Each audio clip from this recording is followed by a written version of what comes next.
Well, welcome back to our March 2026 layout update for the HO Scale NS Lafayette belt. My original intention with these was to do them toward the beginning of each month. I know now we're almost to mid-March, but such is such and life gets in the way. But nonetheless, here's an update for March of 26. I don't think I've accomplished a ton since our last update in the beginning of February. But I'll try to walk through a couple things here over the next couple of minutes. So the biggest thing you may have noticed just in that opening sequence is the addition of overhead lighting.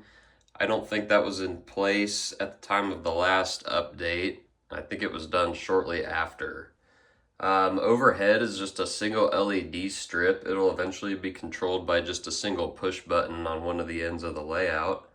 It really kind of enhances what we've got on the bench work and helps lighten everything up, of course. As you can see, I've also got a train staged here to run. Since the last update, I've probably run 7 or 8 official sessions. The operations are still something I'm kind of working on. There's nothing too complicated about the switching or any maneuvering on the layout. And really this 5-car train is kind of a stretch, at least in some of the operations that I've seen on this actual prototype. In the front of the consist is one of the NS yard engines that works in Lafayette's east yard, followed by a couple of plastic pellet covered hoppers of the Dow chemical and Union Carbide variety. Those are of course destined for Wabash National's plant.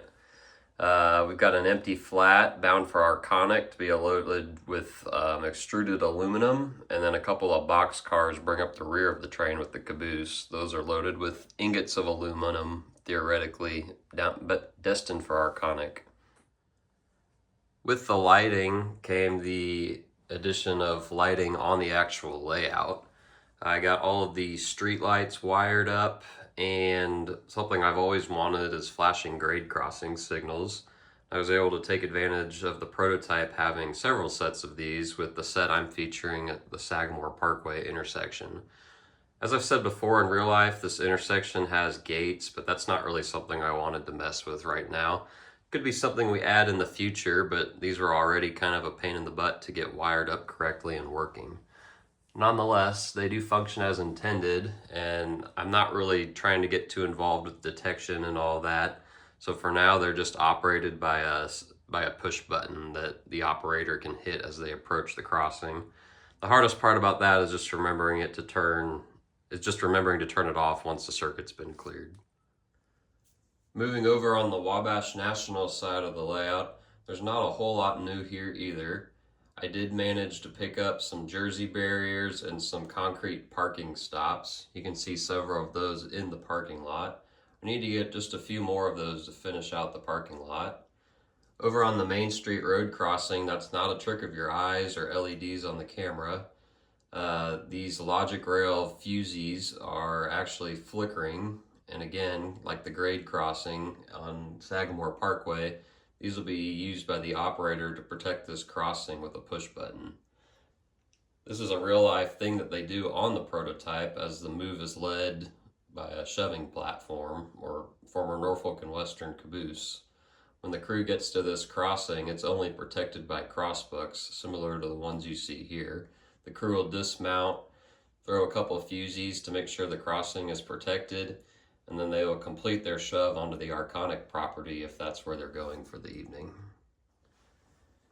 And as we've spun over to the Arconic side of the layout, you'll see there's not much new here. The track still punches through the wall, and in the background you can see the trackmobile has picked up a couple of loads of aluminum ingots for conversion into aluminum extrusions. In the foreground is a load of extruded aluminum that's ready to be picked up by the NS yard job to start its long journey from Lafayette, Indiana to Boeing's facility in Auburn, Washington. In the background, you might see I have some car card boxes set up there in the closet. I'm not using them as intended, really, using the micromark system.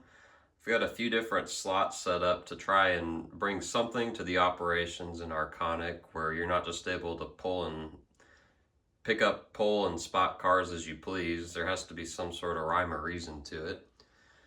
So the first box in the background there is for cars being left to and from the NS interchange. And then I've designed some sort of a clearance card, something just that shows that the load has been inspected and is ready for transport across the country.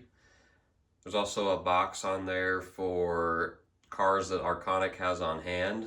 Oftentimes flat cars that are delivered to the facility are on hand for weeks or months at a time, while the box cars typically turn and burn a little quicker to avoid those pesky demurrage charges. And then the final 3 slots are for boxcar loads and the waybills that accompany them. I'm not sure how prototypical it is exactly, but I'm saying that for certain types of loads, you need to have either 2 or 3 boxcar loads of aluminum ingots delivered in order to ship out 1 load of extruded aluminum. The flat car in the foreground would have needed 3 loads of aluminum ingots in order to make 1 load of extruded aluminum. I'll try to cover some of this more in the future and hopefully get some operations videos up on how the layout is actually switched. But that's all I have for now. I'll try to get something put together again in April, and hopefully a lot of this loose wiring is cleaned up by then. Thanks for tuning in.